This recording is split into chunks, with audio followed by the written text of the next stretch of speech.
Good morning, everyone, or good afternoon, good evening, whenever you're watching this.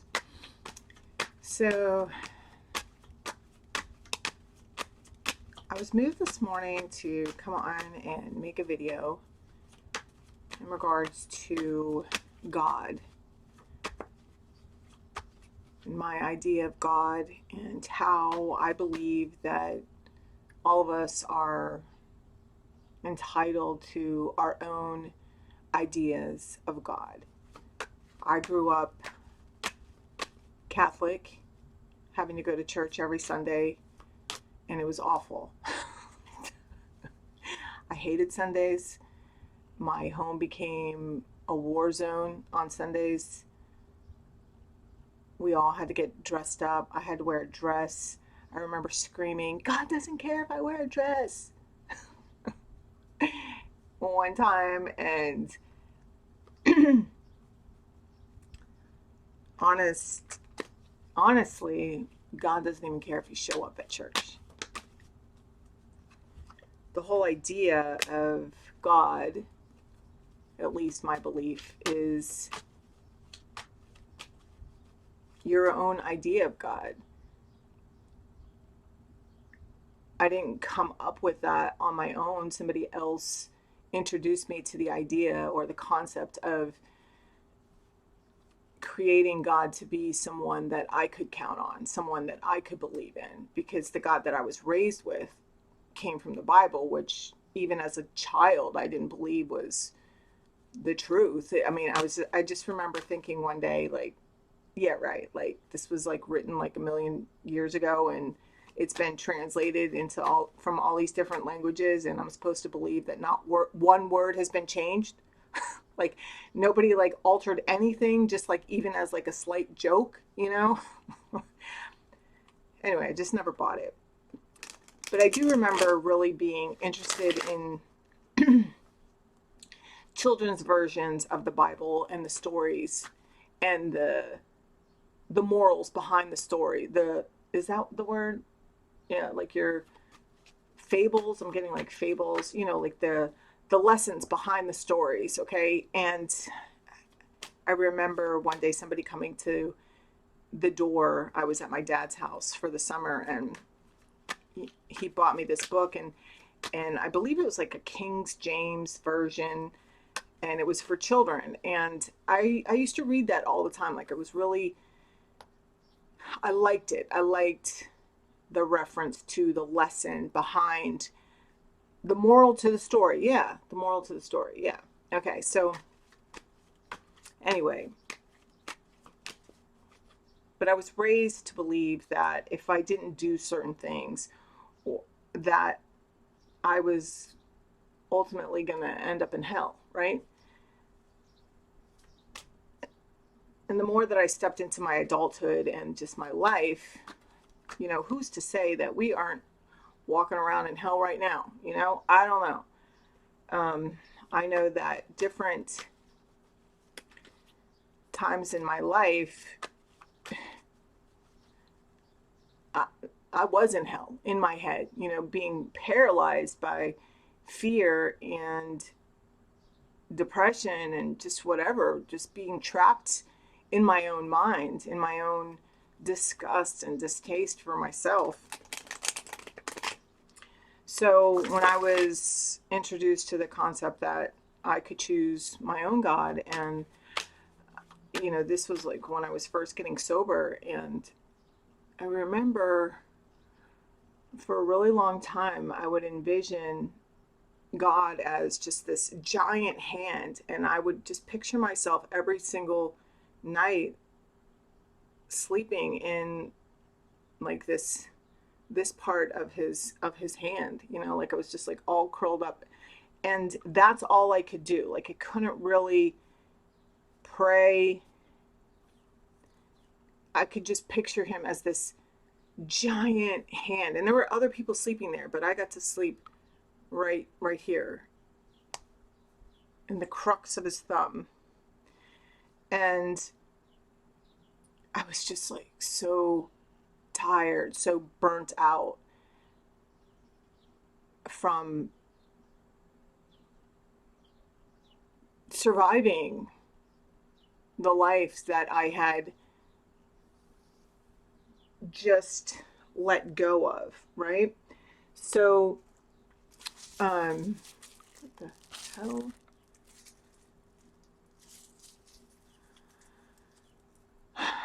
And, I got pregnant with my son about 3 months into being sober. And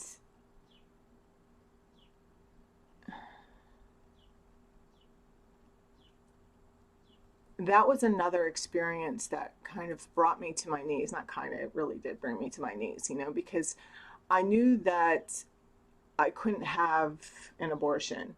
I mean, it could have, but mentally, I felt that if I had an abortion, I was going to just cross whatever line there was that keeps you in reality. And the other side was just like not reality. I was going to end up over there. And because during my like drinking and drugging, I did use abortion as a form of birth control. And that was due to just my own methods of escape. When I was younger, I had a child that I ended up giving up for adoption. And, it was something that it killed me inside. It literally killed me inside. And even though I felt that I was doing the right thing and the best thing, a piece of me just died. And I didn't believe that I could go through the whole experience again of carrying a child and letting them go. So when I was sober or dry, because I didn't really understand what it meant to be sober, 3 months into my experience, when I found out I was pregnant with my son, Jason, there was just no way. There was no way I could do this again. Either one, adoption or abortion. And that meant I needed to carry my child, right? And become a mother. And I knew also that I was going to be a single mom. And this was like the worst freaking time to get pregnant because I was living in a halfway house. I didn't have a dime to my name or 2 cents to rub together. I was a walking basket case. I remember dropping to my knees that day.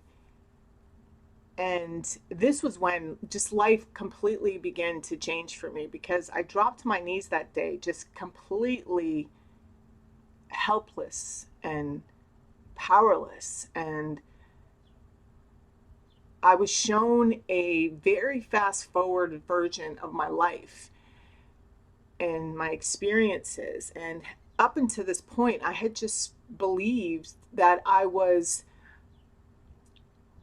a good girl, that, I drank too much and did too much cocaine and, but, as long as I wasn't drinking or doing cocaine, like I didn't have any kind of issue or problem.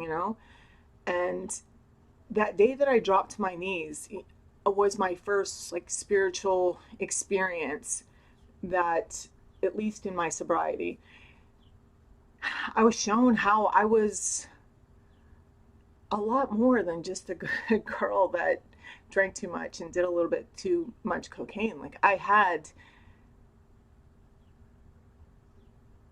some issues I needed to deal with. I had been through experiences. I had been a liar. I had been a cheat. I had been a thief. All these things that I just excuse, but it's like it all counts. And I remember that day just making a decision that if it meant I was completely crazy, to believe that God was going to get me out of this. Well, then that's what I was going to do. I had no other choice. Like, I was like backed into a corner, basically, you know? And I remember I just started doing the deal, you know, um, waking up every day, walking, because I didn't have a car anymore. Um, I I learned how to take the bus because I did receive a bus pass from this county run uh, day treatment program that I was going to, and they were also at the time uh, paying for my halfway house. So when I'm telling you, like, I had nothing, like I literally had nothing, and I just got up every day daring to myself to be different and keeping an open mind and believing that God, because I did believe in God.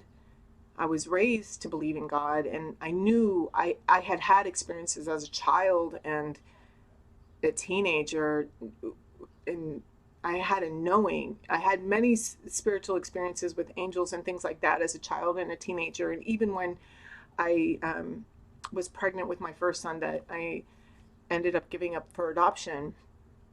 And so it wasn't hard for me to believe. What was difficult for me to believe was that he wasn't done with me, you know, because um, I had felt as if I had disgraced him. And what I have found out is that no matter what I experience or how far away I wander, God has never left me. And that has been a beautiful awareness to recognize and continue to wake up to when I'm going through it, because life doesn't stop happening. You know, I've learned over the course of years of like not drinking and drugging how to respond differently to things that bring my heart pain, you know, or make my heart ache, leave me in a reaction mode. You know, it's my reliance on God has allowed me to learn how to surrender my concerns to Him. And it's been in baby steps, it's been in piecemeal. Like I said in the beginning, I didn't really have words for Him. All I could do was envision myself curled up sleeping in His hand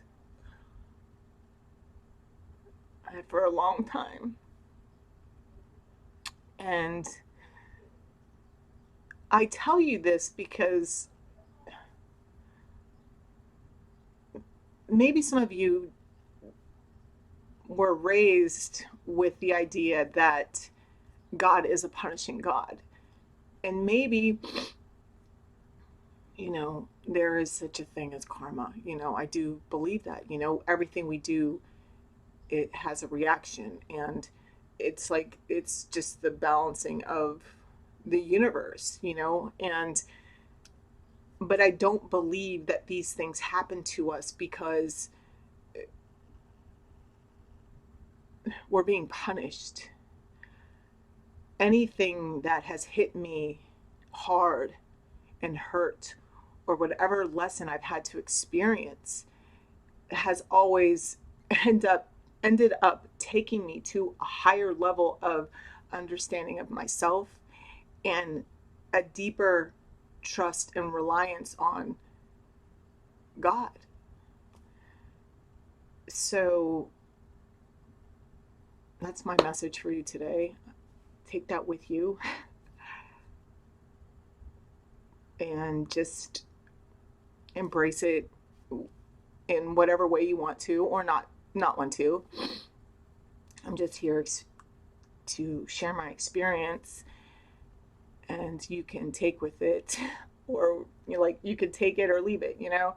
Um, I love you guys. I wish you the best. Today is Mother's Day, so happy Mother's Day to all the mothers out there. And yeah, enjoy your Sunday. I'll see you soon. Bye, guys.